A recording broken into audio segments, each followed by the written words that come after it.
Good morning, good evening, and good night, wherever you are. And welcome to Requiem for London Chronicles, the City of Martyrs.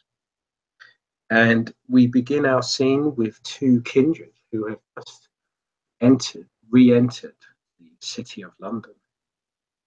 Under the new decree by the Crimson Council, kindred are allowed in London to seek the force, the entity that destroyed, annihilated the kindred presence there long ago.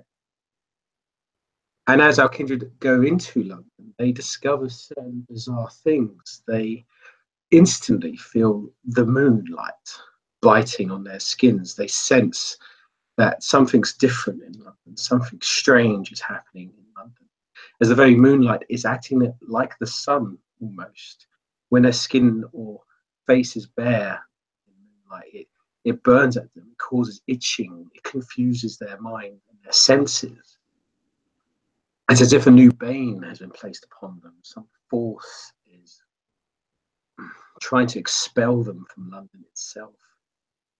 And as our kindred are in London, they also see the people. They feel the atmosphere. Each city, each place has a feeling. The beast reacts to it. Each place is unique.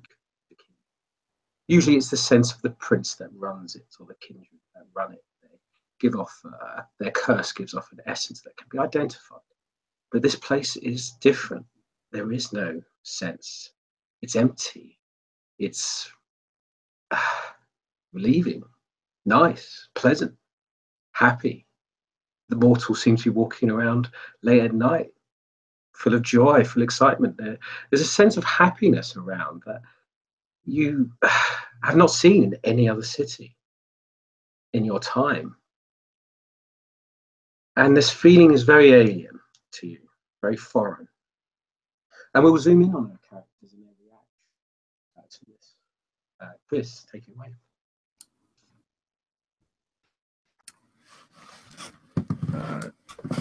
Jonathan, as he enters the city and kind of feels this sort of unpleasant wave of almost sickness that settles upon him. He lets out a rather redundant kind of lurches forward and readjusts his posture after adapting to his new sense of illness, his rather muddled bearings and senses. Almost like his nose were a bit blocked and his eyes were watery,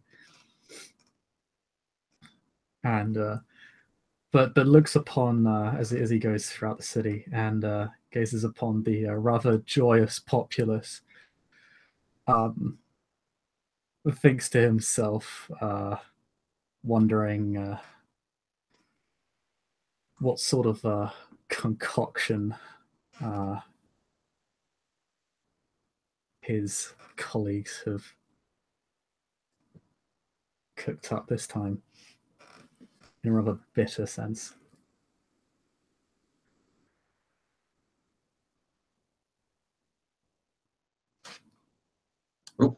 Okay, I think you can. We'll go to our other kindred and their reaction to this strange city and the strange moonlight. Yeah. Emily has been, well, more or less put on a bus and has just arrived. Well, she took a bus from elsewhere and she's just arrived. She has a vague idea of the address, the place that's probably gonna be the first place she looks at. She's dressed in a hoodie, very baggy pants, not giving too much away. But as she it's only really her hands that feels the moonlight. But she quickly just kind of scuttles them in under her clothing and just looks around, looks up, gets some of that feeling on the face, and she just looks down and just kind of shakes her head real quick and just doesn't really know what to make of it. For a moment, she just looks to her left arm, just rubs the place where her tattoo is, her marker. She's wondering whether this mark she has now is connected to this, or this is just another facet of this weird city. But whatever the case, she does her very best to not bump into very many people, keep her distance, and make her way to this alley, this place, get a better idea of things. And as far as she knows, it's probably not the safest place to just walk around in all by yourself. Okay, as again, you proceed to the Hidden. It is located near the sort of London Bridge area. You've been told about it. You know the rough sort of details of where it is and how to find it, certain markers, and of course, it's a place that only certain the hidden of the world can see or can find. Its design, and of course, you walk past certain streets and roads, and you go past the alleyway, and down this alleyway, there's loads of miscreants, beggars, the leftovers of society are gathered there. Some of them you can sense aren't quite mortal, they're somewhat different, but they seem to be sort of scraping or at you as you enter.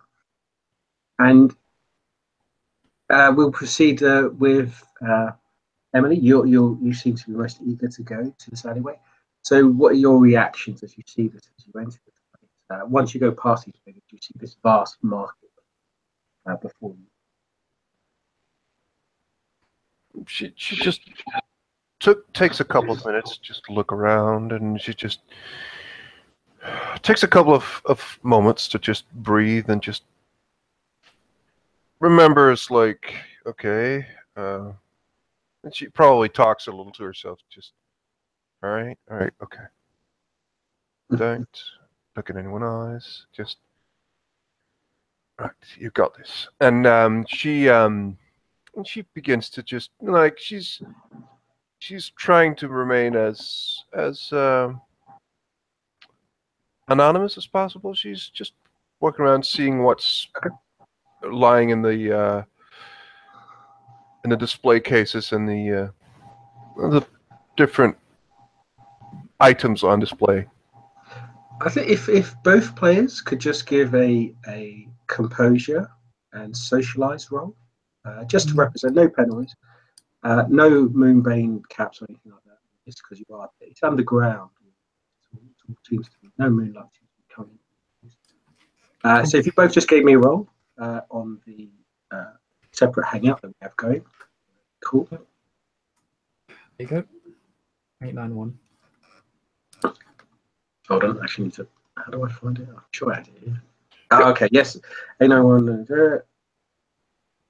Oh, so Chris, I'm assuming the top one is you, so that's 891. Bottom one. Okay, so straight away, Emily, you try your best to blend in, but people. But she sticks out. You just stick out. It's the way you are quite sort of. I just to describe your character, a bit large. You're just more pronounced, quite tall. You seem to stick out quite a lot, and people kind of notice you.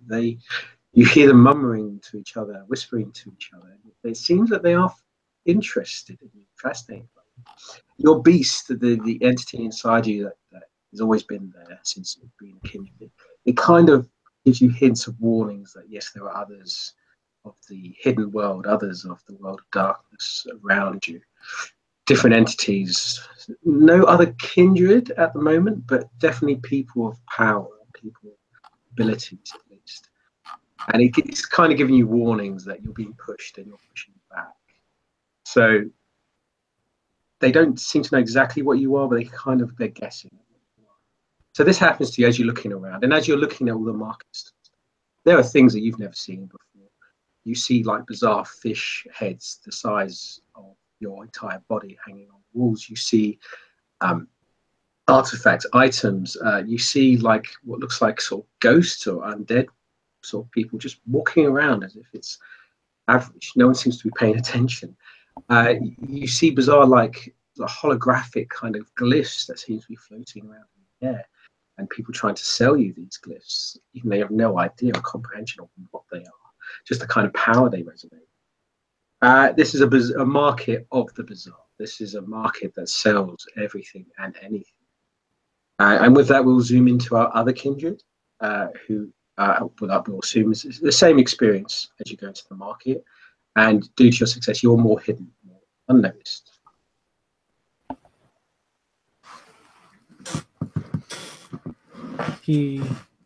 Jonathan just kind of takes the madness in his stride, considering he doesn't really understand any of this, and he hasn't really understood most of what's happened in the last 10 years. So it's not something that necessarily shocks him. So yeah, he kind of just walks around. He does look maybe a bit sketched in the fact that he's like a fairly tough looking guy in a hoodie.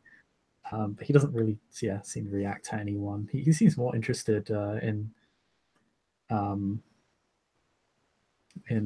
of the wares on display, kind of like hypothesizing on what they might be and what they might do. But it's really just passing thoughts. Seems to be looking for more of his own kind and maybe a place to relax, to kind of cement himself more than looking for something to buy this time. Well, as you both look around, this market is quite vast. It does seem, you do see the sort of skylight, the night sky above you, but it's as if the buildings or alleyways are really making it distant, far away. It's as if this place is underground, but not quite underground. It's a bit hard to get your head around. And as you say, you're looking for a place to relax or stay. You do notice the main central hub of this place is this pub. Again, you may have seen the TV advert. And it seems to be the Magician's Knob. It's this sort of pub that's kind of built into this sort of pillar that seems to connect and is surrounded by the market itself. And this seems to be the main social or focus point of the area. But before you go further or notice things, suddenly you hear like a music, both of you hear this wonderful sort of sad and light-hearted tune that sort of resonates or echoes throughout the market. And you see before you a kind of a one-man performance, a made sort of stage out of boxes or cardboard boxes and wooden pallets. And before you see this lone sort of acoustic sort of guitarist, this woman with this leather jacket, and she seems to be just playing this very sad melody. And as she's playing it, you see before you this sort of crowd sort of scattered around her or in front of her, and you see these objects that are just dancing. They're sort of performing a play or dance or telling a story as she's singing.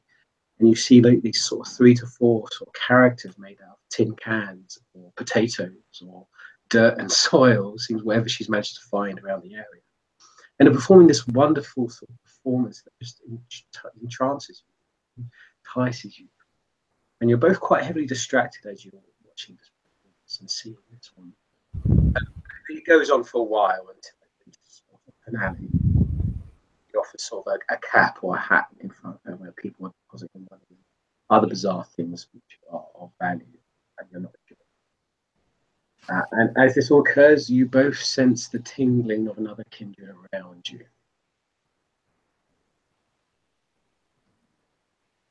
Right, I had the image of the woman right here. Yeah.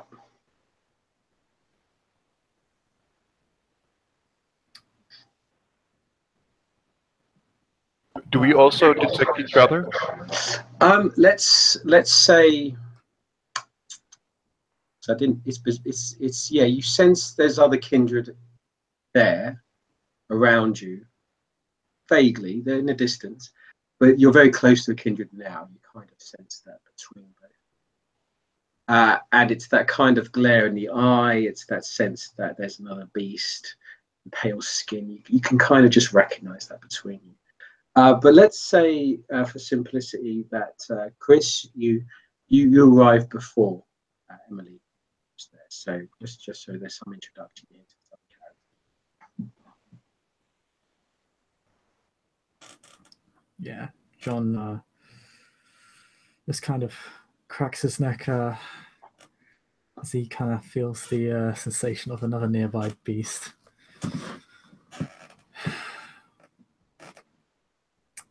Well, I don't know. Sorry, is she the bartender or? No, she's the musician. Sorry. Oh, she's the musician. Okay, sorry. She's the musician in the marketplace. In the marketplace, she's playing. Let's just say right outside the Wizard Knot pub. Nice. Just made this makeshift sort of stage. Does she basking? Does she have like a pot or something, or like a hat that you can kind of put money? Yeah, into? yeah. There's this sort of a large. Oh no, it's just say it's a guitar case. People put money in. You see like a tentacle or two, and an eyeball. You're not entirely sure if that's currency here, but obviously someone thought that was a tip. So that's before you at the moment. Well, he'll chuck 4 quid into the proverbial pot, which has an eyeball in it. Good performance, and yeah, he'll kind of just slowly walk up to her fairly casually, but she is another kindred, and they're just kind of he's just beginning to kind of perceive her beast. And sort of. Oh, sorry. As you do get closer to her, she isn't a kindred. You sense a power, you sense an essence, but not kindred. It's a living creature, but it's definitely a power there, an essence. Actually, your beast kind of whispers and tells you that this is something tasty. It's something that will taste very nice. Actually, wants you to feed on her, but of course, you've heard this before, and you tell it to quiet or shut down. But if you do approach her or go near her, she instantly just looks to you as she's sort of picking up the money, and she's about to thank you, and then looks to you and just goes sort of, and she kind of closes one eye and puts her hand over it and looks you kind of up and down, and it's just like, you're kindred, you're one of the leeches, the blood drinkers, aren't you?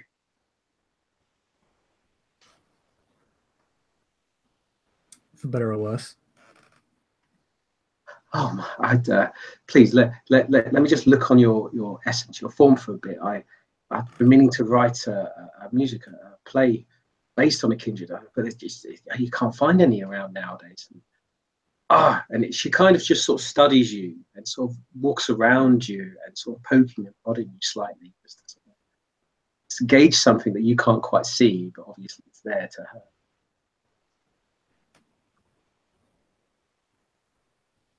A little bit unnerved by the poking or prodding, but he more or less just looks around her, kind of has eyes on her old points, and kind of as she says, like, you can't find any more of them around these days. He just says, "Yeah, shit happened." Just gives like a less than a bit of a like grimace, as if that's not a good thing. Oh yeah, you mean the wars you lot had? I wasn't around here then, but they say it was pretty bad, pretty messy, enough to, well, I don't know, wipe you all out, it seems. Yep, for some reason we have a hard-on for murder. She does sort of slightly giggle at that, and she just puts her hand out as if she realised, oh, she's being a bit rude. Just simply goes, oh, I'm Jessica. Jonathan. And he'll cut his hand and shake his. Oh, yeah, I'm Jessica, the awakened mage, musician, artist, and, well, homeless. She kind of laughs as she gestures to like where the area she's sort of sleeping at the moment, which is the stage itself. And she looks to you again, just going, well, what? I thought kids weren't allowed back in London. I thought you was all like chucked out by the enlightened lot. Don't ask me. People are saying we know her back in. I certainly haven't heard and certainly don't care. And we'll say this conversation continues because we'll go back to our character, Emily. You have a bit of a back and forth, and she talks to you, but you kind of sense something. And as you kind of approach first, Emily, your character who's in the background, sees this, and you see the other kindred before you. You know it's a kindred. You can sense it's a kindred. Talking to this woman, and at this point, Chris, your PC also recognizes that there's another kindred looking at you. The beast awakens it, where it makes you aware. But something weirder happens, because not only is it another kindred, but you feel the pull of the blood. You feel the blood sympathy. You feel a brother, a sister. It's that feeling of your sire has created both of you, that you are blood relatives. And this moment flashes between you as you sense it, or look at each other, or look around for each other. You are blood brothers. And sisters, sorry. Jonathan's just like in the middle of a sentence, kind of is finishing, and then just kind of like reacts, and kind of his fingers twitch slightly, a little bit more. They become a bit more crooked, almost as if they were claws. He looks a little bit unnerved, uncomfortable, almost combative, and there's a moment where his eyes just kind of lock with Jessica for a moment, and then just gleans around to look behind him. And he sees what you can tell, like it is, the person is wearing baggy clothing, but it's a woman, fairly tall. But as soon as you turn your head, this person turns around and just looks in another direction.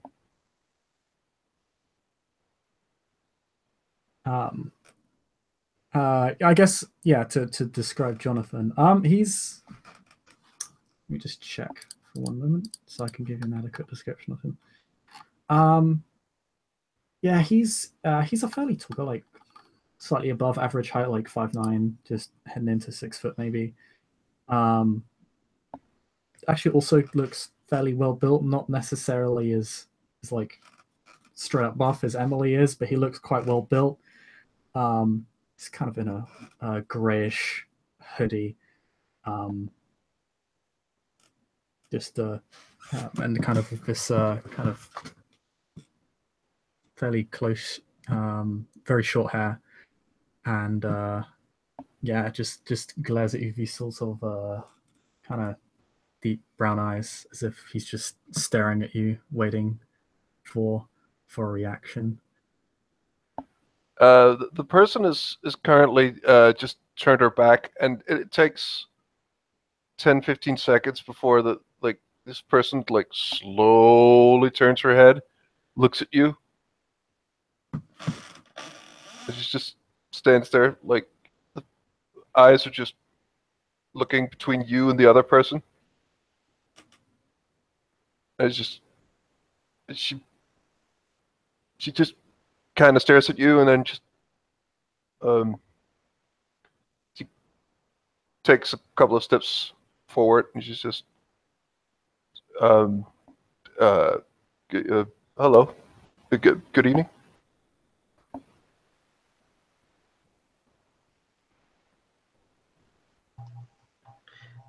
I think at this point Jessica rudely interrupts as you say this, and she looks at both of you, and God damn it, Chris.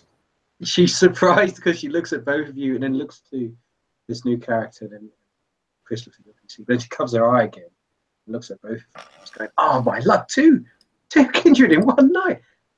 What's the chances? Oh no, there's more. There's more to it. That you're not. Oh, this is awkward." She kind of just goes, "Well, I'll be back here if you need me," and she kind of just sort of politely claps her hand in front of her, behind her, and a gesture. trying to be Nice friendly. meeting you. And she kind of like realizes something. Takes a step back. Who are you?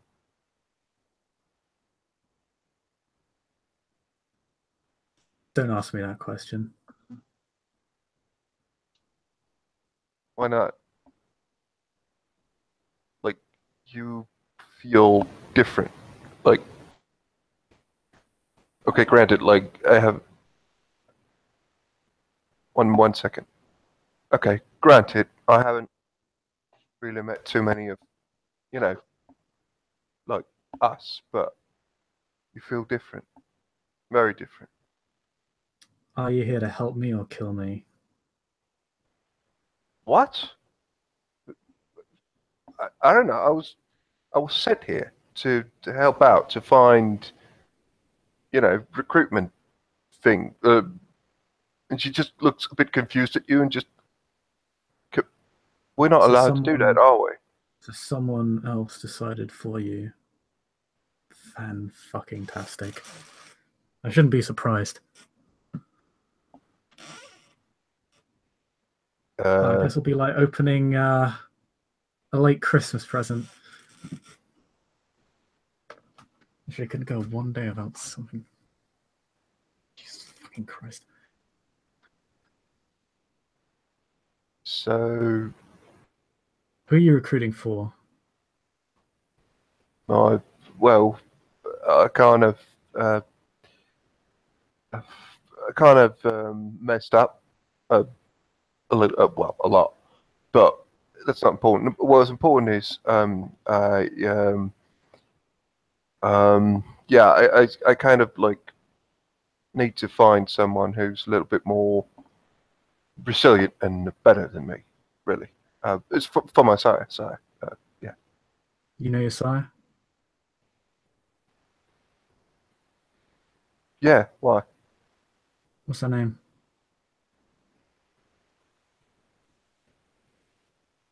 One moment. Just out of character, I need to be 100% sure before I do this. Yeah, just to update you, basically your sire is a member of the Crimson Council. He's referred to as the Hound, and no one really knows anything about him. Even you don't know about him. You've never even seen him in his human form. All you know is that a lot of people fear him. A lot of people fear him. Because I what I've noted is that he's called the Wolf. Oh, sorry, I'm saying the Hound. Wrong sire. The Wolf. Sorry. Yeah, okay. It's just, that's why I ask. I want it to be 100%. Yeah. You're right. Totally right. I don't know much, but like, his name, he's like the Wolf.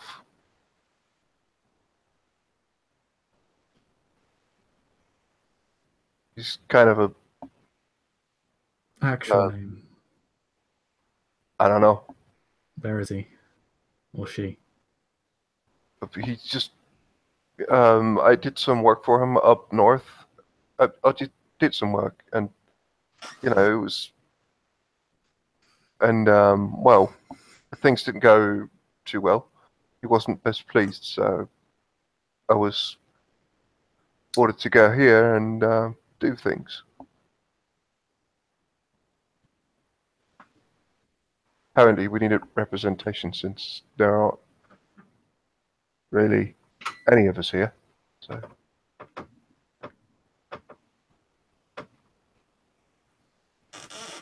did I say something wrong? I'm really sorry.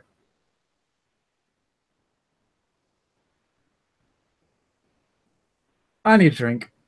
And just head into Magician's Knob. Wait. And Emily, a little bit reluctantly, walks after him. Yeah, you both, the door's just exactly opposite you as you enter the establishment. It has again, as you go through towards the door, it has these list of rules that are kind of carved in wood that's around the door, and it seems to have this weird dragon that's kind of forms the kind of railing or banister that surrounds the pub. And the dragon's head is just above the door, which has these giant red eyes that sparkle with kind of like rubies. And there's a list of rules. And it says here, basically rules of neutrality. No mess, no power, no respect the law, Ashwood law, and enjoy yourself is again. And of course, you see people written and carved up symbols like Ashwood is a cunt, and other things on the door itself. All kinds of graffiti of people obviously not happy with these around it. And as you go into the pub itself, it is, of course, like before, this bizarre sort of place filled with creatures and entities that you've seen before, you have no concept of. Ghosts, demons, lizards, fish, man, it's bizarre. It's a bit of a reaction. And as you enter, instantly people start sort of go quiet. They will look at you, give you an odd sort of concerning look, but then proceed to just carry on as normal. You hear the music starts playing again. You see people start talking as per usual. It's a bit packed and around. And as you enter this place, you do sense the presence of another kindred, of course, from the sort of upper level, deathly decaying kind of feeling. And we'll proceed to our characters. So what do you do as you enter this strange establishment? John will just heads more or less just take the most direct route to the bar possible. Take out his wallet and just says, "I need a pint of blood, please." You're served before you by this nice. small female sort of creature. She's literally 5 foot something, 4 foot something, blonde, very sort of thin, very lanky and skinny. But as she looks to you, as you say this, she just kind of goes, one moment, sir. I just have to get management. Kind of walks off. And with that, there's a few moments pause. So we'll go to Emily and your reaction as you enter this establishment. She does attempt to keep her hoodie on, and she just looks around, and she's not doing well. Like, her eyes are trying to leave her face. Like, she's staring at people, and it's like, and she sees a little, but she just goes to a place where, well, one of the closest places to where her newly met very close relation, in a certain sense, is likely to sit after having gotten a drink, and she just kind of sits down, preferably in a corner somewhere. You'll just sit in like probably an empty booth or something if there is one. Yeah, something like that. I must admit, Chris, I'm going to ask your PC's sense of rage or anger as this is all happening around you. What's your PC kind of beast right now? Pretty very tense, because it's not like it hasn't necessarily triggered a frenzy in the sense it's like it's kind of but it's like it's relevant to what would cause him to instantly snap. Just wanted to gauge it. Yeah, there is like a few thin margins away from the tangential connection to that which he really hates. No, so as you Emily, you sit in the booth, and you're not close to him, but you're nearby and observing him. A few moments pass, maybe small awkward glares, but eventually this individual approaches you and looks to you, and he seems rather like annoyed as he looks to you and just goes, "Oh God, not another bloody one! Right, don't tell me you're the bloody prince now, is it?" What? Oh, don't worry. Private joke. Oh, I'm here to serve. You may call me Ashwood, the magician. I own this establishment, and rule of the house: the first drink is free. And he kind of bashes his hand on the table, and a sort of glass just sort of drops from the ceiling and appears in front of you, and just seems to magically or mystically just fills with blood. right in front of you, and it's alcoholic blood. You can instantly smell that. You can gauge the essence from that, and it really smells good. It smells really nice. And he sort of does this. He does this and leans in and goes, "So another kindred in my establishment. I'd have to keep records of this." How many of us you been getting? Well, I think it's been at least 4 so far. 4. Fuck. Well, considering it was nothing last month and the month before that, for 10 years, I haven't seen you lot. It's been bloody marvellous. And suddenly you all come back as if you own the place again. I don't know of anyone owning anything around here other than this fine establishment, which would be you. Correct answer. Starting to like you already. I'm Jonathan Knight. Well, pleasure to meet you, Jonathan. As long as you obey the rules of the establishment and enjoy yourself and appreciate the fine taste that we serve here, you'll get along fine with me. I won't have to turn you into a toad or anything. That causes him to think because he's a gangrel.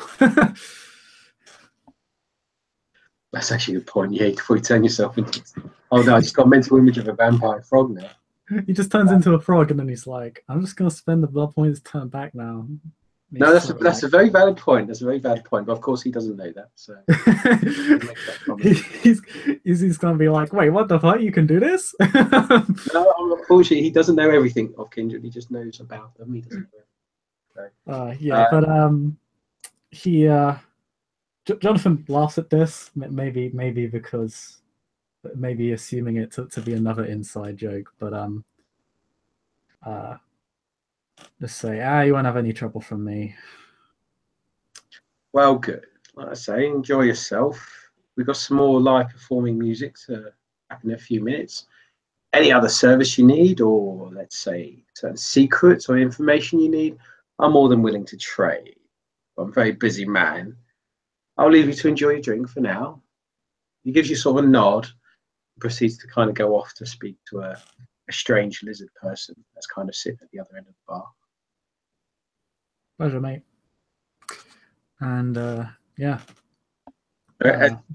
as this going on, we'll zoom into our other character, Emily, as you're sort of sat there watching this other kindred who is your brother, blood brother, and he seems to be just ignoring you for some reason.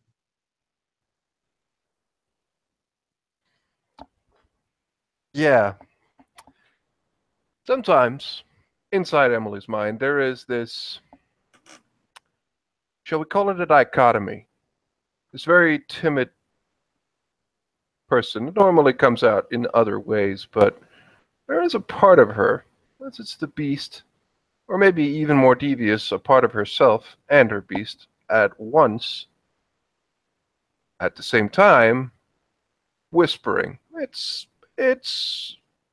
not triggered. It's not to the forefront, but it's there. It's whispering.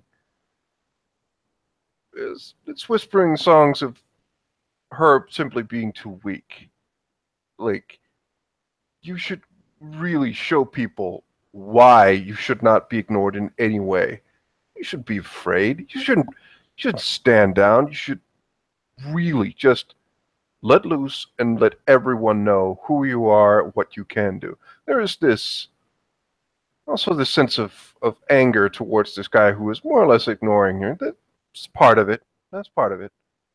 Obviously, something very important is happening between these two people, but he's just ignoring him, and that is pricking something inside Emily. But for the moment, she's also quite nervous about, well, stuff in general.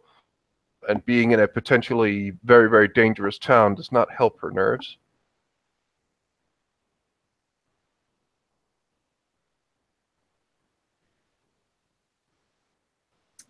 Jonathan just continues his drink. Yeah, he more or less does just kind of unilaterally ignore Emily for at least while he's drinking and kind of de-stressing, as it were. kind of just tuning her out completely. The blood helps. The Ashwood helps. The kind of bustling environment helps him tune Emily out for the most part. I'm assuming she's just kind of staring at him. He's not the only thing she's staring at. She seems to be taking in quite a lot of new sights, smells, sounds, things in general. Then once he's done with his drink, or as it's kind of like 2/3 gone, he'll just kind of pick himself up off the booth, and just kind of walk around. Kind of the way in which he moves is kind of, he has these sort of not comical strides, but you know, fairly quick, lengthy strides, and yeah, just kind of very directly and very forwardly just sits down and opposite you with his glass of blood wine, and says, "You look like a deer in headlights." Look, I just, like, I mean, I've met like one or two, but I've really never felt anything like, not really what I can think of. Are we like, are you, and she just leans in, just looks around, just, are you like Gangrel as well?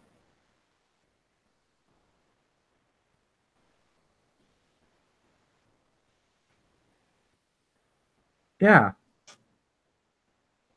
That's kind of the point. I can, never mind. Look, what's your name? Emily. All right, how long you been around for? And she just kind of scratches her neck. A couple, some years. 2 years. It's kind of well, and you can see like she's going through, like she seems to be calculating in her head. I can't. 3.5. It's I'm sorry, are you trying to bullshit me right now? what? No, 2, 3, not 3.5. I can't remember. Okay, there was some.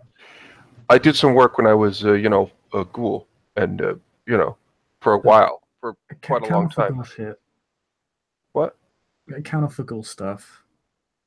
Yeah, but it was like hard blood drinker years. I think it's 3 years. Yeah.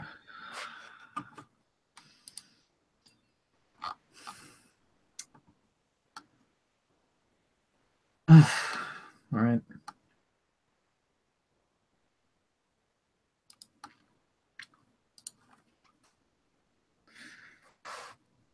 So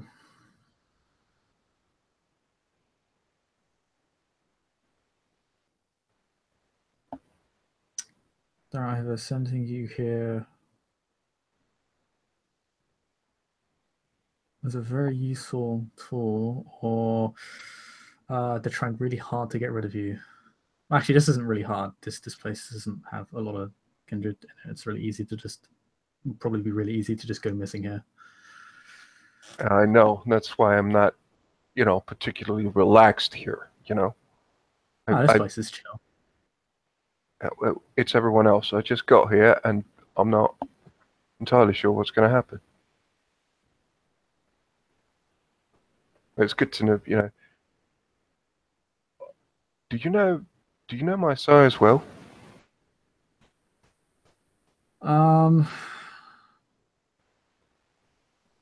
Not really. Well, why did you ask? People like to know where other people come from. Also, Yes. it's good to know if you come from an asshole or not. Well, I still need. Why do I feel this strange thing? If I didn't know better, I'd say we were very closely related blood-wise, not just clan, but. Yeah, we're not. Okay. Sorry. No, there is. I must say, with blood sympathy, you both gain bonuses to kind of gauge each other's emotions and feelings, even if you don't know each other, complete strangers. So you really are tuned to each other. You just seem to know what the other person's feeling and dealing with. It's just the So blood. I can tell that last one was bullshit, right? We could do a roll. We could do a roll. Yeah. If you would. He's when he says we're not, it's not like he's trying to directly. It's more like he's trying to emotionally detach himself from you more than it's like I'm not. That's I'm the not issue. your blood brother. I know, but that's the issue. Is that that's what he can tell. That the That's true. blood speaks blood. He can just tell. But it's all about the role. Yeah, Blood I'll sympathy. roll my. I don't have subterfuge, so this should be fun. It's hold on. Let me just double check. It is because basically he gains. I think you both kind of gain a +3 dice to determine each other's emotions. Wow. Yeah, it's a lot of dice because it's the blood sympathy. It's the Yeah, sensation. direct connection there from the same See, side. you don't have empathy. You think Emily has empathy. That's funny. No, I know. I'm talking to Chris. Who's so not like that much. What is the difficulty? It's just a. Hold on. What is? Sorry. Let's just simply say that your composure, Chris, your character's composure, as you try, or composure, and we've got to make it a roll. So let's just simply say, Chris, it'll be your composure and subterfuge as you're trying to lie about this. Okay. Versus wit and empathy from you, Emily. But Emily's character gains, definitely +2 dice. I lose a dice as well because I'm unskilled in the art of subterfuge. So you're lying and Right, how many dice do you gain, Emily, with a +2? +2? Yeah, +2. Then I gain 5. You can make that an automatic success. Yeah, he's not very good at lying. He seems more close. Blood sympathy twice removed. Yeah, +2 dice bonus. So I just roll 5 dice. You can trade that for an automatic success if you want. Yeah. Sure. Let's make it. Yeah. Sure. Let's make it interesting. Yeah. I'll trade that for an automatic success. Yeah. So you know it's just obvious. He's lying. There's a connection. You feel it, and you can actually feel him lying. It's weird. You can feel him lying to you. It's that kind of feeling that only someone who spent 50 years with another person knows. They're sort of telltale signs, that sort of instant recognition. But you gain it in one night somehow. You're not sure. Look, I know that, we just only met each other, but it's quite clear that I'm guessing that the wolf and you we're probably very, very closely connected through the blood, right? Something like that. I wouldn't feel like this if there wasn't something fairly specific between two of us. I wouldn't think so.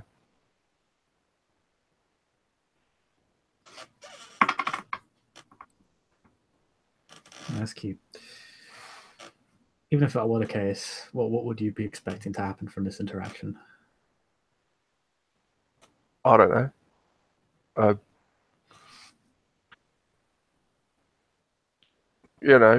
I honestly haven't the slightest. I'm hoping that.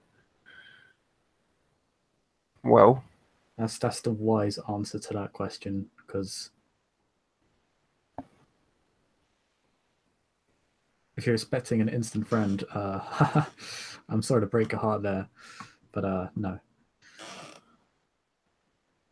I did not come up here to cozy with the wolf's favorite daughter. She kind of looks at you. Did you not hear what I just said? I was sent here because I was a disappointment. Wouldn't actually count that as a favorite daughter or anything.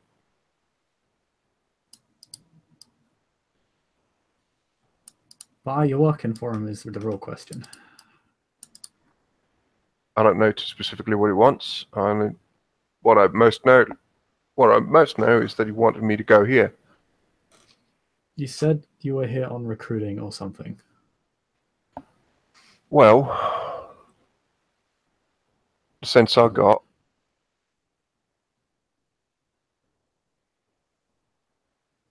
was that he really just wanted me to go. But he also seemed to want to find someone who's more, I don't know.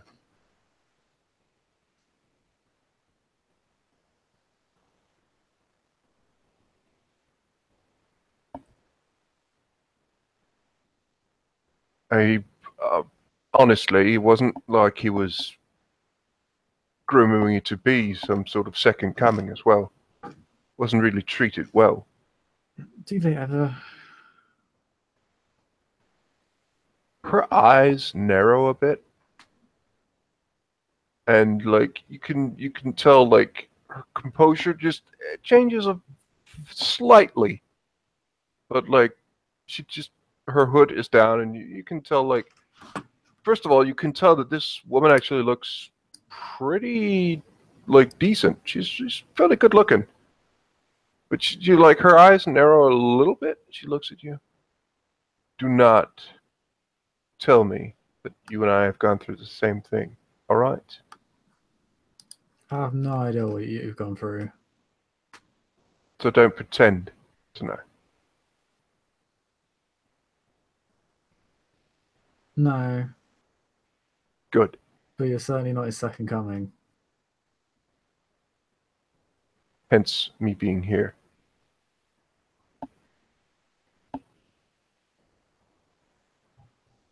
That still doesn't dismiss my point. Do they ever? Probably not. But, well, parents don't treat you well either. Whether they be our kind or the normal kind. I find normal ones to be okay. That's just Lucky me. you.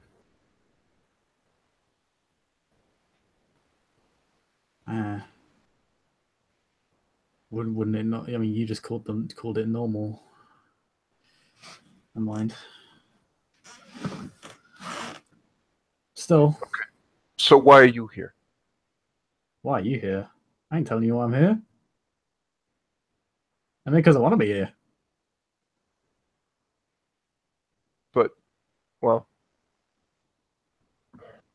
I'm hoping to, be left a little bit more alone, not having too many people, breathe down my neck. And I'm doing a poor job of that. I'm over here, and I don't like breathing down people's necks. Well, it's a big city, and if there aren't too many of us around, some of the locals don't seem to care too much about us, but it also seems like we're kind of a surprise thing. Like no one has seen us, like any of us, for a long while. That's a good sign. Like that means there aren't too many of us around. Maybe you should ask why. Yeah, that'd be a good idea. Maybe you could find out why all the kindred in this city suddenly left/vanished/died.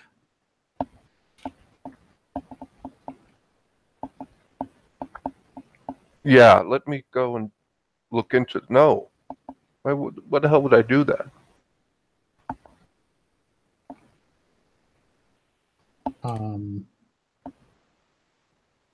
Because you might want to live and you wouldn't want to die like everyone else did?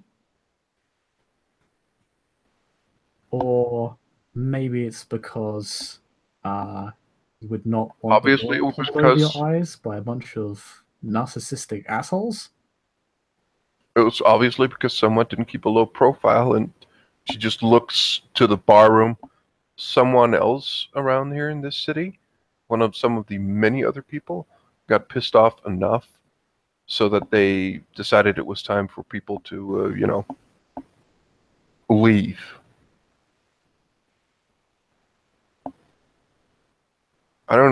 Not entirely sure what some of these people are capable of, but who knows? If someone got pissed off enough, a group of other people who could do other things. Wow. I think that could go far ways to explain as to what exactly happened, but Just get a drink, make some light conversation. And if push comes to shove, just ask.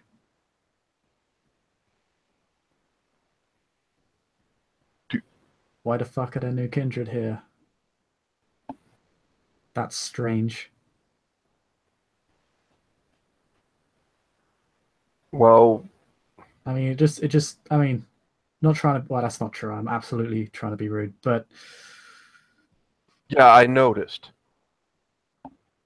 I mean, it just seems like I learned more in about 30 minutes than you have in, no, 30 take that minutes. 2 years. He literally goes 1, 2, 3. Oh, no.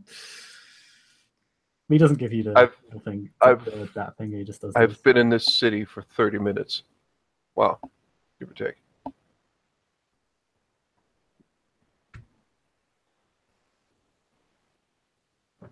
So you're telling me you were sent here with a nondescript purpose, and Didn't have much choice in the matter. didn't have much choice. What they do? No, and I didn't have much choice before that. But hey, Did they throw you on the train? Did they threaten you with death? Did they just do the whole groveling and mind control trick? well, as far as I know, if the mind control shit is done right or well enough, you wouldn't be able to tell the difference. That's not necessarily true. Depends on how good they are at it. That's what I said. If it's done right or if it's done good enough. But now I'm here. I'm not where I was before.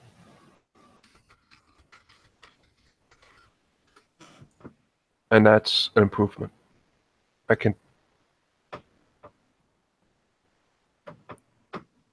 That's better than what happened before. Yeah, it's better. But you're trying harder to convince yourself and you and me.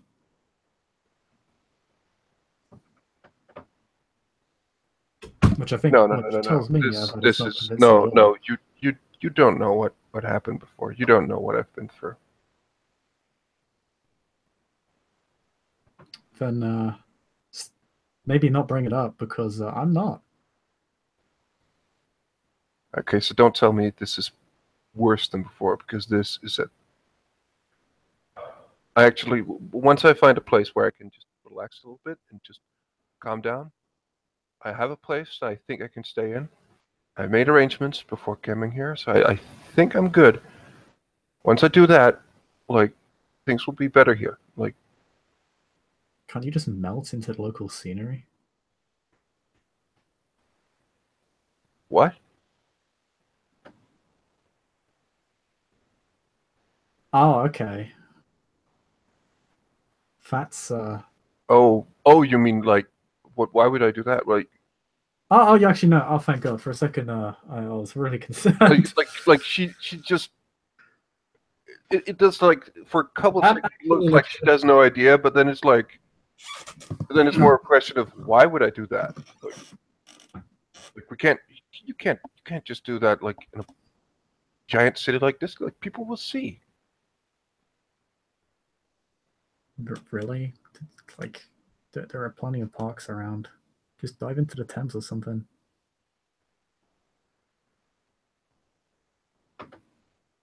Well, like, if you don't have a place, it's not like it's hard for us to make one of our own. but like that's for all the other idiots to worry about. We got our shit sorted. But you should like have a like, people will ask questions and things like. It's quite clear out of character. It's quite clear that she's operating on some quite different things than what you probably than what Jonathan probably does. But then again, she also seems a little bit confused. don't think that many people are going to be asking questions anyway. I mean, what are you? A Vicky or a coffee or a Vicky? or a Oh, in Vicky? no. A Victoria. I think I like that one. A Victoria. Are you Victoria? I'm not telling you. Oh, that's not very helpful. I will say that you probably can tell because of the blood bond. I don't know if the ST wants to rule on that. Sorry, were you trying to argue or base? No, he asked which covenant she's from, and You're Emily not would just say, "I'm not telling you," but you're not actually a part of any. Up to you, but yeah, it's not on your shit. You have no idea. You know of the covenants, and you know what they are, and the sort of basic rumors about them. Okay. But that's it. That's it. That's all you know. Okay. Like, okay, then she generally just like, I'm not really part of anything. I know of them and things, but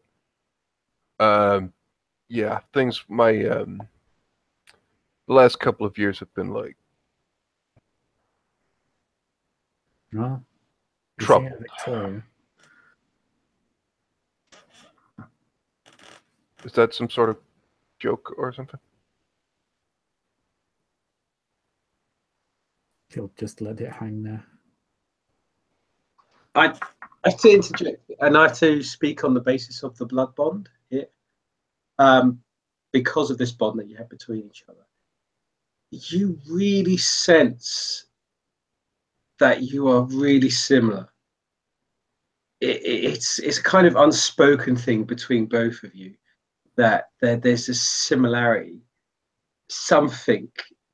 There's something that's connecting both of you, and whether that is just a blood bond or whether something else, but you think there is a kind of a history as well, and thoughts come into your head of perhaps it's instinctive, as if you sense another kind of bond that goes beyond distance, beyond time, of similarities of why your sire may have picked you. Again, you're unsure, both of you, because your sire is as mysterious as the wolf ever is. But you sense that, both of you. Let's just say there's an awkward moment where you kind of both grasp that at the same time. This is really freaky. As she just looks over the table and just, have you gotten like? She looks around. Yeah, it's pissing me off. The tattoo. What? The mark.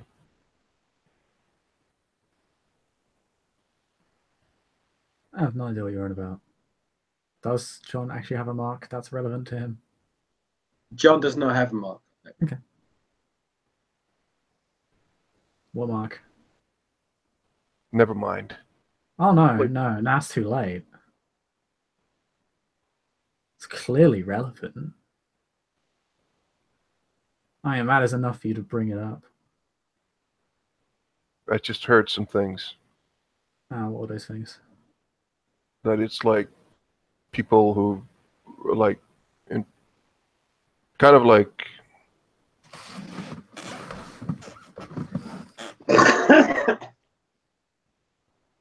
that was an ST almost like bullshit or Sorry, I apologize. Didn't realize that. Carry on. Bullshit.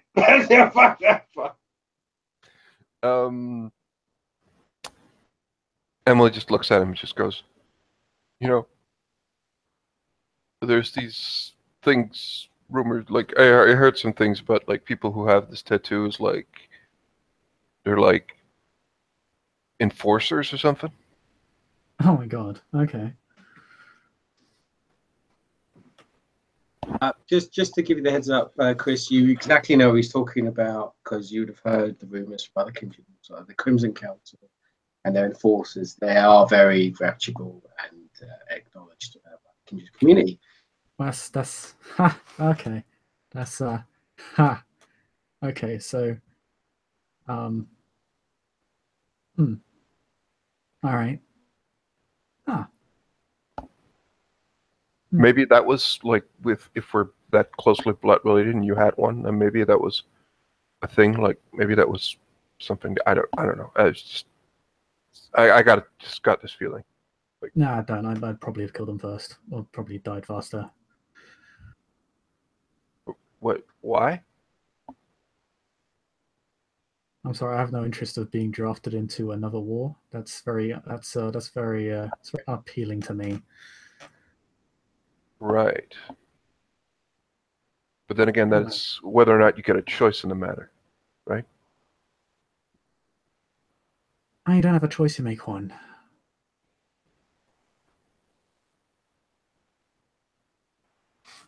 I suppose that makes sense. What did she say? I suppose that makes sense, or how is that supposed to make sense? I suppose that makes sense. That if you don't have a choice, you make one. And like she thinks about that for a moment. She nods her head a little and just says, "Oh, well, I mean,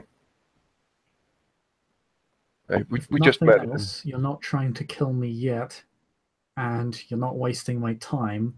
So if I were to arbitrarily scale this, you're doing better than most people. Thank you. And she kind of generally smiles for a moment, and then it looks like as though you can also feel like she suddenly becomes uncertain if that was a joke or not. As her smile just very quickly fades, and she just becomes a little bit uncertain of what to say next, and she's just like, What is this face? What? Right. Mind.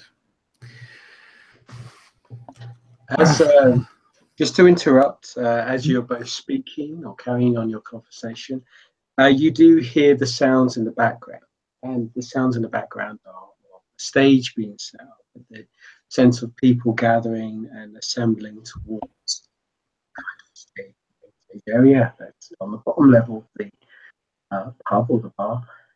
And it seems to be the woman that you met outside is now inside, and she seems to be tuning, setting up the stage, getting ready to start a music gig or some kind of event. And a lot of the bar staff and a lot of the people seem to be paying attention, as if this is a somewhat important event or moment. But this is happening in the background. It's not started just yet, but I'd like to give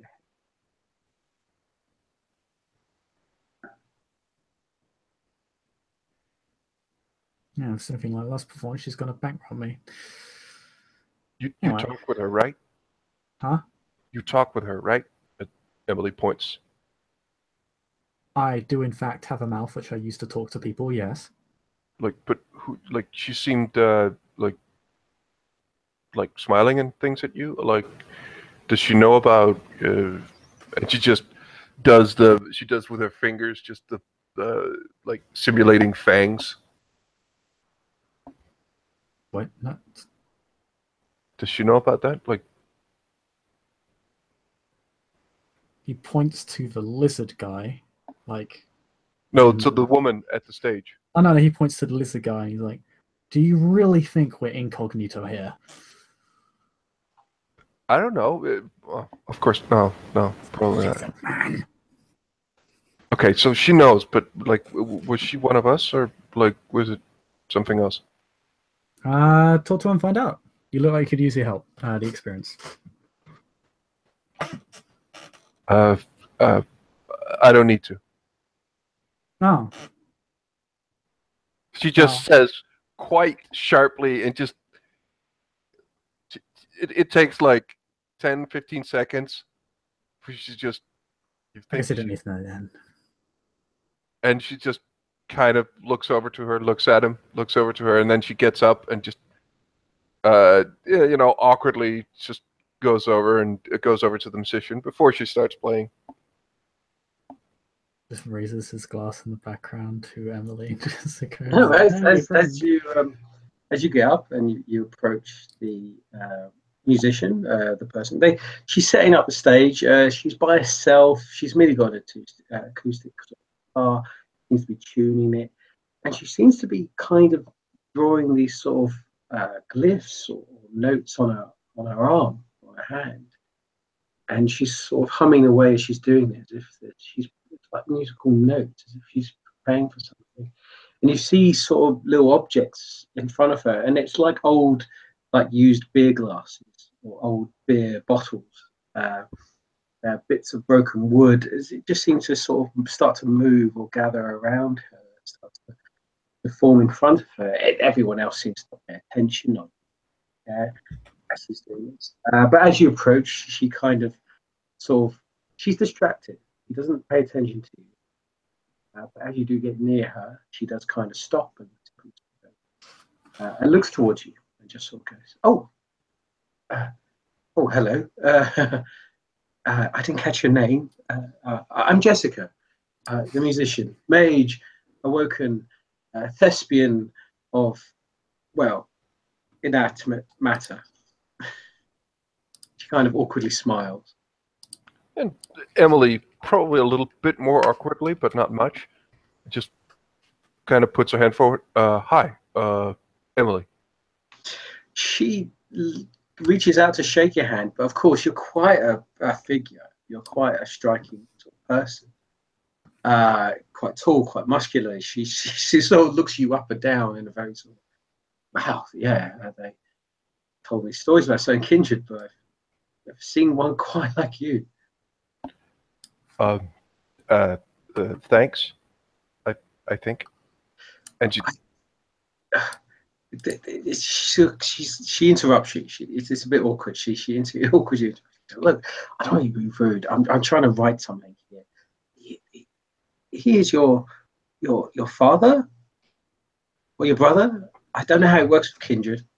I think she looks behind her.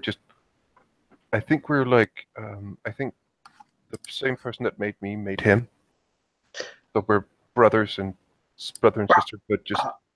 I get it. That's all I need to know. That's all I need to know. No, I know. I understand the private.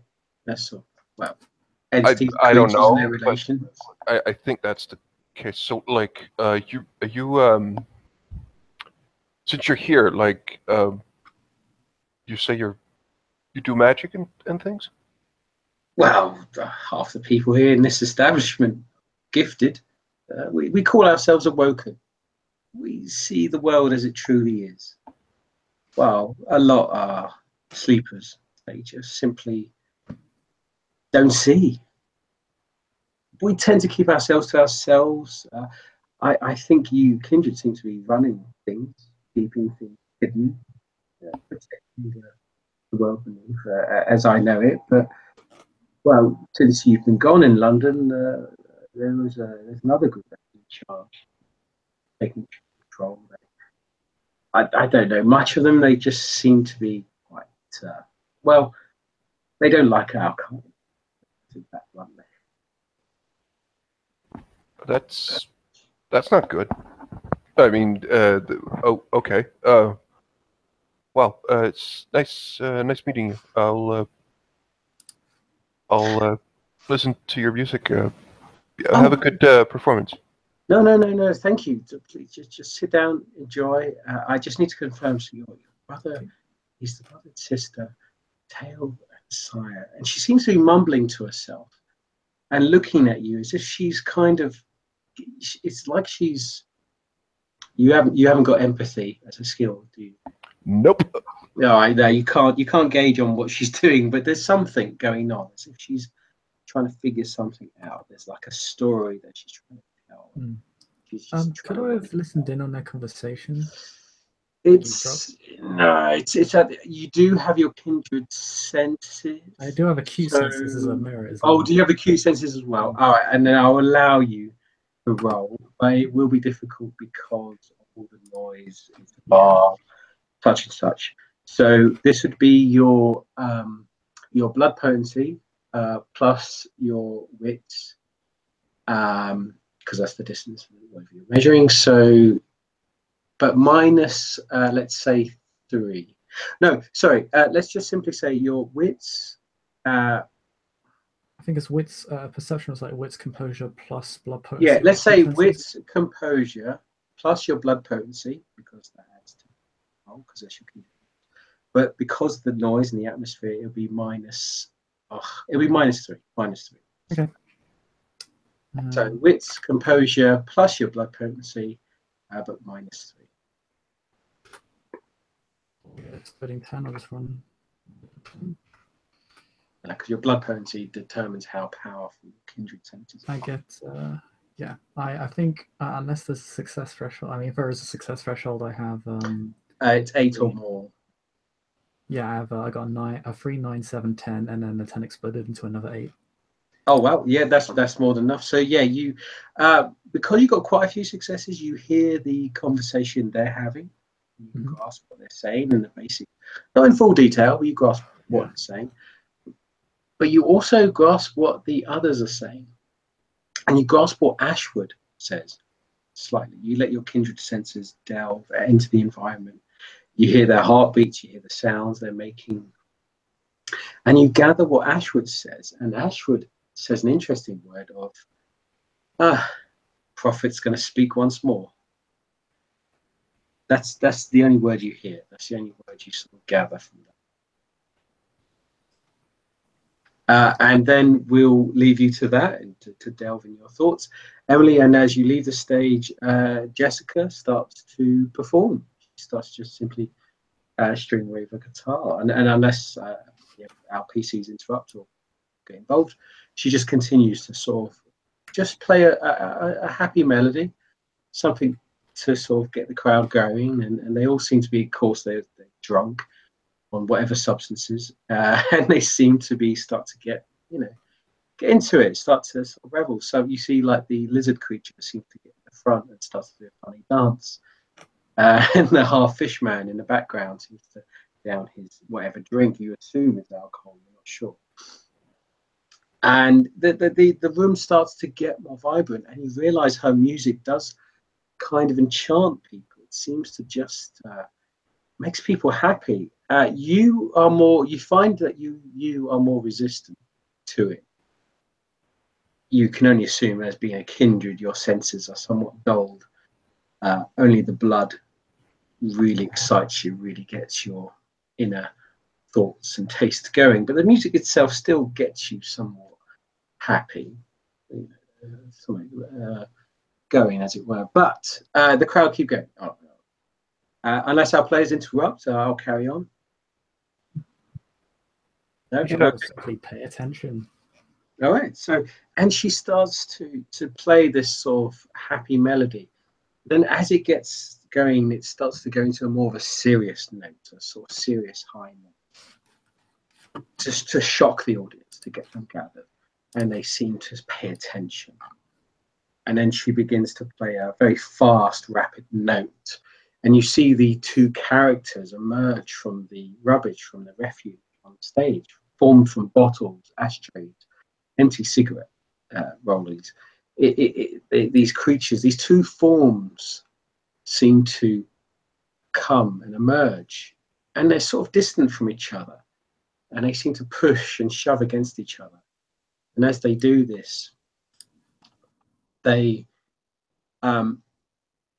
come closer and to another figure, but then there's this distant figure emerges in the background, and it is the figure of a wolf made from used or old rollies or cigarette roll papers or filters, and it seems to emerge in the background, and it seems to circle the two figures, watching them and observing them.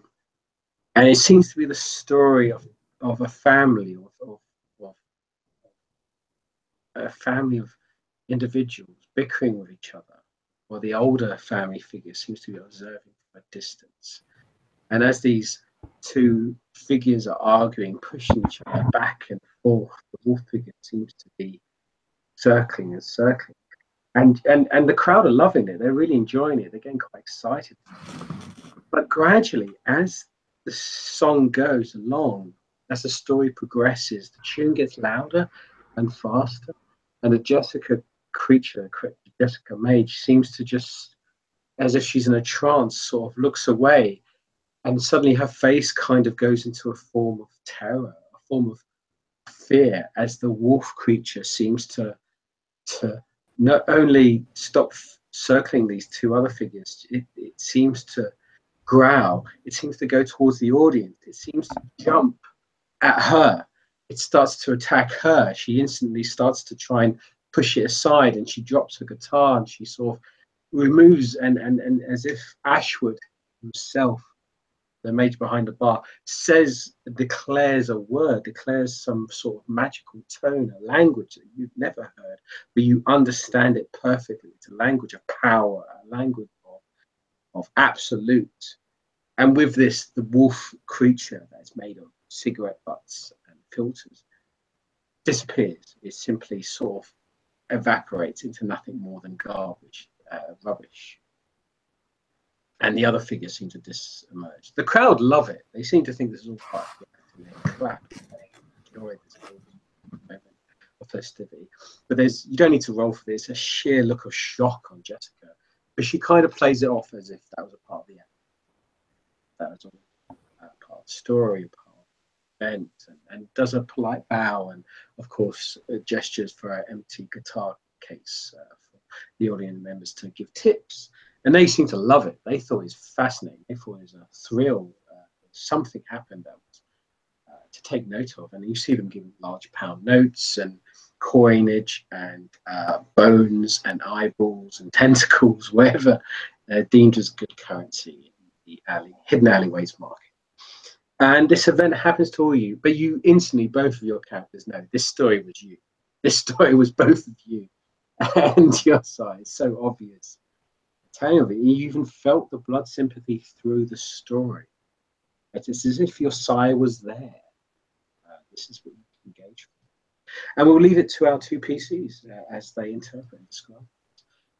Basically, the bar itself becomes quiet again, becomes cold, and people carry on as if nothing happened.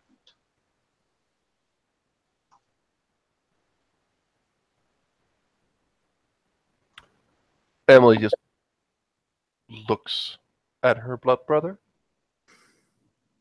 looks up to the stage, looks back at him, and then slowly approaches the table. She's been standing up. She didn't sit down before. Just standing, just observing the play. And she just sits down very slowly, just looks at him. Looks up to the stage again, looks at him again. That was intense.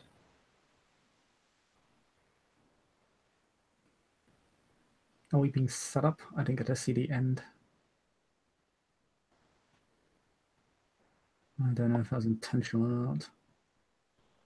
Oh. There is such a thing as coincidences, but in this case, that wasn't a coincidence. That's for damn sure. Think he's watching us? Four Forks certainly didn't help him. It's not going to help us. Or sorry, he didn't help her. Certainly not going to help us. So, do we stay? Do we leave? Do we split up? Do we stick together? Do we what? You have a phone? She picks up a phone from her pocket.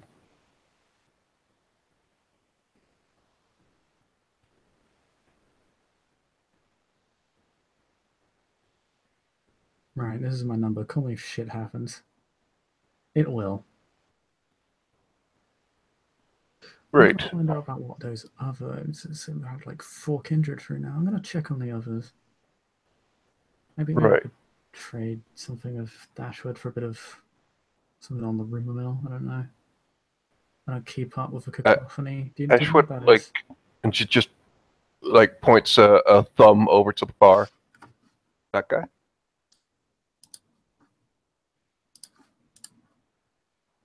Yeah, Ashwood. Lovely fella. Proper gent. Right.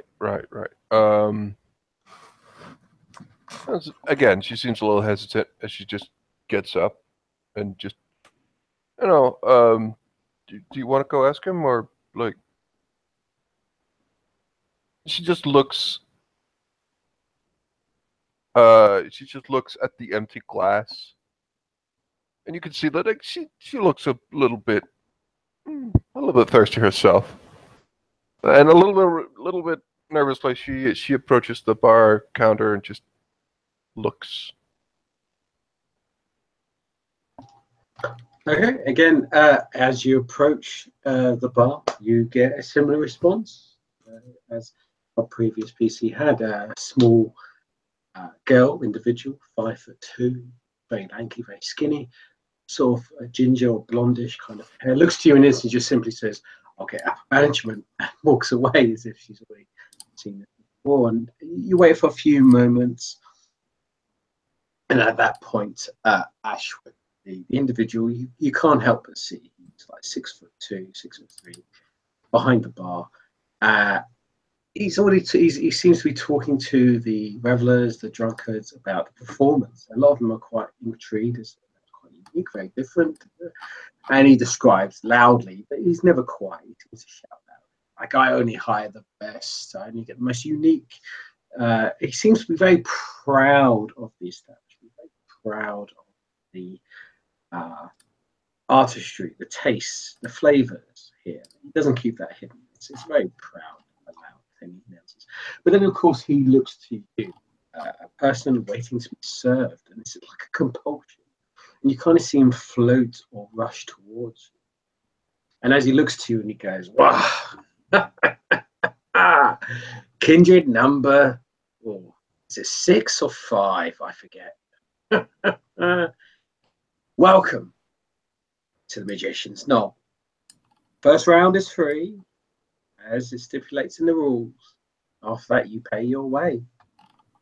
I saw you sulking in the corner earlier. I was waiting for you to come up to the bar. How can I help you?"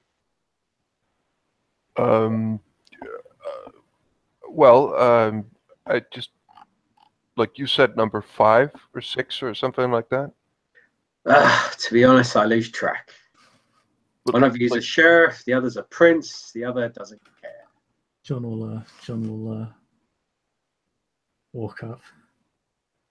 But like, have you seen like the others have been here? Well, to be fair and honest, there was a kindred came in, smelled like maggots and worms. The other one came in, declared himself sheriff. Interesting. And the other one came in and was very quiet. Secure. Oh, and then your weird friend came in. Hi there. Nice guy. Liked him. Hello there. He gives you a wink. It's so bizarre because when he winks, he's like blue eyes sort of shut. Oh yeah. John's walking up, by the way. So he. Oh, okay. He sees you coming up and gives you a wink. But like, can you describe them? Like, just well, height and stuff. We have a strict private policy here. Okay. Well, we interpret the rules of neutrality very thinly, but simply put, there's always a price, a cost for information. The bar demands it. He says that in a very serious tone, very low tone. And I'm guessing it's not only money that's being... Well, we accept all kinds of currency here. Visa, debit, American Express, or, well, blood, to put it simply. I'll inform both of you that as kindred have been very rare, and there's quite a few customers that consider kindred vitae a, well, aphrodisiac, simply put. He kind of waves to the bizarre lizard creature at the end of the bar. I will just, one moment. Emily will just, like her face looks like it breaks for a couple of seconds. Like something happens with her face when you say that. And I will roll a composure. Oh, okay. Boop, boop, boop. Is this subterfuge or composure? Yeah, something like that. But she only has composure, so I'll just roll the composure. Okay. Oops. Oh. Okay, she actually just like there is like she just when you mentioned like aphrodisiac, it's just like yeah, no, no, no, no, no, thanks. I mean that's I'll pay money. Oh, well, to each their own. We, as I said, we accept all forms of currency, but just kindred vitae is more rare, more luxurious. And of course, I'm happy to trade some information for such things. So interesting to have a kindred back in. You do liven things up. He jokes quite is a private joke to himself. Yeah, I do. Seems like he gives a bit of a wry smile at that, as if like, oh god, no idea, sort of look. Yeah, no, wait, you said there was a guy who called himself a prince came in, and then the guy who called himself a sheriff came in? Oh, well, this one I'll give you for free. Lively fella. I think he went by the name of James. James. Came in here, flashed his badge, declared himself the Sheriff of London. As if you can be a sheriff of our prince. Yeah. Last time I heard, the prince was nothing but fucking dust in a vacuum cleaner. Yeah. So they are all dead. Handbasket. They didn't leave. They died. Oh, come on. Are you that ignorant? They kept you in the dark for this long? Told you. All the kindred in London vanished during a night of storms. Disappeared. Nothing but ash left. So, to be honest, I was upset, but I couldn't be more than relieved. Prince was a cunt. And the rest of the kindred eldritch were, well, let's just say not in my favourite books. That's the Victorious for you. The Invictus are a fine bunch. They got things done. Oh, but those Carthians. Ooh, they surprised me. Didn't realise that's such bloodlust during the war.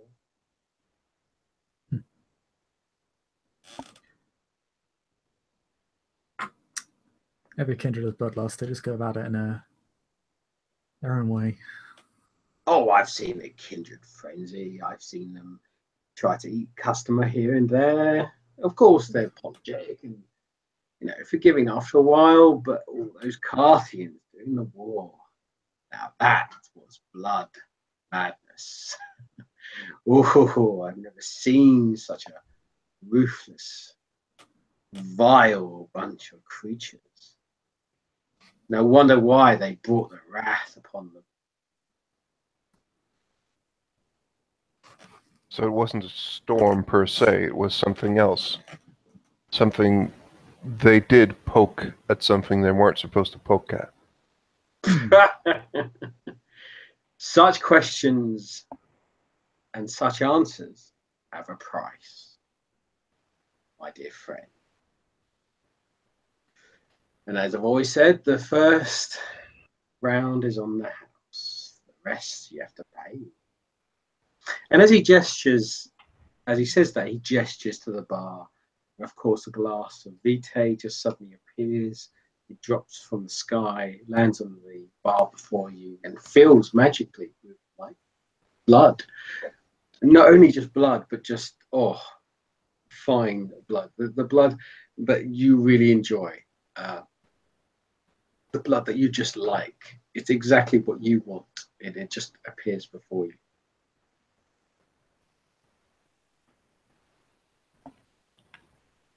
Emily just smells at it. It's good. You should give it a shot. How does it... She looks at the bar and looks at Ashwood and just... Thanks? And just takes a swig. It's the finest. It's the best blood you've ever had.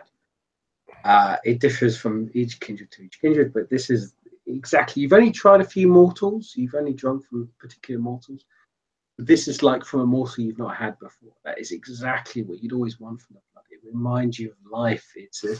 There's a fitness to it. This is whoever's blood this was. It was a guy who's really interested in fitness, interested in healthy living, less fat, low fat, high protein. It just you instantly get it on the taste buds, and it just appeals to you. That's visible, both to Jonathan and to Ashwood. Like, she really savors it, and it's like Emily just takes a couple of moments where she just stares into the table, looks at the glass, just kind of licks her lips. Oh man. And just looks at the glass again and just give me a moment. And then she bottoms, so she drinks the rest of it. Now as you do that, Ashwood is really, you don't need to roll for this, he's really interested. He really seems to just lean in quite close. He seems to really, it's bizarre. It's as if he's feeding off it. Yeah, it's as if he's gaining something from your satisfaction. And he really seems to be enjoying it. And there's a kind of a flicker in his eyes as this happens. But the moment passes and he carries on. He looks on to both. He just smiles and speaks loudly as he always does. It's always good to see someone enjoying one's products. But as I've said, I'm happy to trade information. Bit of quid pro quo, bit of vitae from your immortal selves.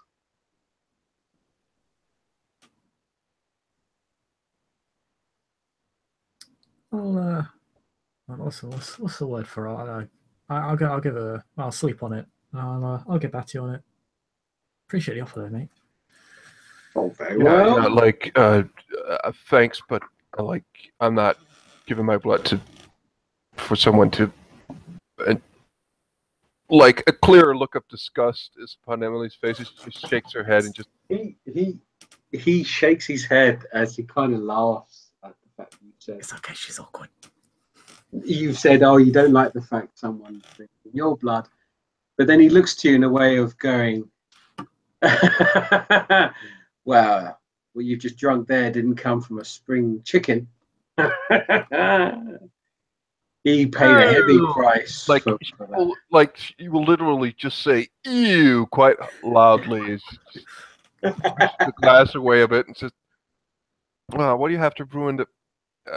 Thanks." And she just kind of like, Jonathan, like, do you want to? Should we? See, this is why it's so easy to pull one over on you. There's a private joke moment between Ashwood and because PC is just a sense of and it's weird. It's like Ashwood is trying to figure you both out. You don't need to roll it. It's obvious, and it's a trait you've been told about Kindred that it's hard to tell Kindred apart from the young newbies to the very older ones because you all look the same. You look the same. You are the same. But he's instantly gauged Emily as a kind of a newbie, well, gauging Chris as a slightly older Kindred. But he looks to you both smiling warmly, welcomingly. He says, "Well, you're more than welcome to come back and enjoy the festivities and the neutrality that I enforce here. But I do warn you, out there in London, the enlightened are in charge, and they have a particular hatred for your kind." Enlightened? What are you enlightened again? Actually, for both your PCs, you would have heard of the Enlightened. They're like a new religious organization. Yeah, we're not hunters, but they're a new religious organization. Yeah. That's about in London. They do charity work. And there's loads of posters, TV adverts, and such and such. But it's the first time you've heard them referred in a supernatural way. Yeah. Nice. you know, be wary of the Enlightened. And Ashwood seems to really stern that. Yeah, they have a particular hatred of you. Kind. Keep my distance. Don't worry. Forgive You me don't for need to not- tell me. I don't like cults like that. Forgive me Well, for look, noticing. You just sounded like as if they're a problem for you as well. as I said, be careful out. I'd hate to see the children of the wolf be harmed. Give my regards if you see him. He owes me a favour or two. And with that, he kind of gives you a wink and then walks away. I only leave him half torpid for you then. Told you. Don't know what. And with that, we leave our two PCs on their final thoughts as they leave the hidden alleyway. And I will leave it up to you how you end the scene. Jonathan will simply walk out with Emily and this guy. I wasn't how I expected to spend my first night here. Me neither, but well, it's better than what I had planned. So, what I feared, honestly. The bar's all right, I guess. Yeah, it was strange, but yeah, I suppose it was good. I'm implying you're shit. Read between the lines. What? Like, well, I don't know. I honestly don't have too much of a, well, Your main problem right now is that you're supposed to be an enforcer and there's some asshole going around calling himself the sheriff. yeah, I need to do something about that. I don't really care for the whole thing, to be honest. Well, It's you're all living here, right? And anyway. you're going to stay, so at some point you're going to have to care about it, right? I mean, I don't care about those people. I care about winning. And by winning, I mean living. That makes two of us. I mean, I So- would like to set the bar a bit higher than that, but yeah, all right. Well, until we know anything else, why don't we make it like a deal between us? We'll help each other living, surviving this. And if there's any reason for any of us not to trust the other one, we can say fuck off and we'll go our separate ways. Well, I mean, that's not really a deal then. If I can just avoid it whenever. But I mean, I was going to say, I've known you a night. We'll see where this goes. Right. But She just tucks her hoodie up to her face and just says, you're fucking right. lucky that was me, by the way, because if you said that to someone else, they probably leveraged the shit out of it. Careful who you make friends with. I know. I'm lovely, don't worry. Yeah, I got that already. She kind of just shakes her head a little bit. You can tell that. See you around. And she begins to walk her own way. And as she does so, she gets that familiar feeling like choice. Having to go here and win. To have a choice, to have all of these things. Hasn't really been a thing for her in really any part of her existence, both her life and unlife. Maybe she does have a choice somewhere in here. She hasn't had one before, but who knows what this weird, strange city with all its weirdness is going to bring.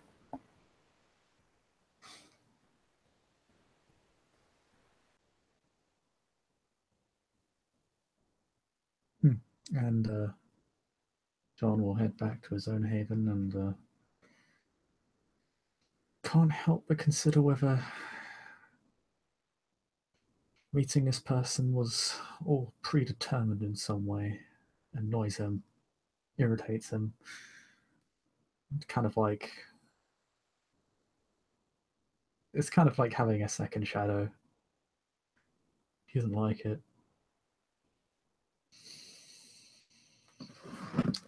But yeah, he'll head back over to his haven and seek refuge for the night.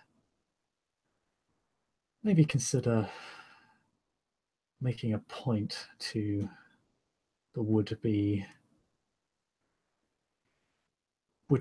authorities in town as he slips on away.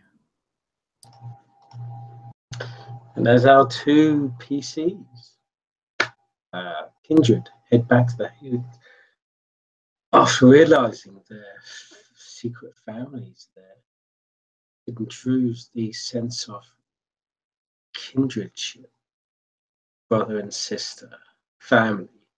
Though not born of each other, they are bound by blood.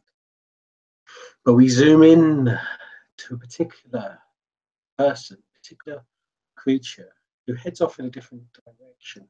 She gathers her money, humble coins, pounds sterling, eyeballs, tentacles. She seems to leave the magician's knob pub, heads to a different direction. She's concerned, the visions that she's had, the feelings, the emotions. My God, what have I got myself into? I'll carry on. I'm fine. I'll keep myself hidden until she reaches a certain alleyway. That one alleyway you never want to be in. The one where the walls close in, where there is no escape, where you find yourself lost. And through that, you merely see the word she cries out. She says, I didn't mean to. I didn't want to. They didn't know. I didn't tell them. I kept it secret. Sorry, please, no, stop. And as this figure emerges, this voice, this sensation, this creature that simply says, you looked too deeply. And with that, we end scene.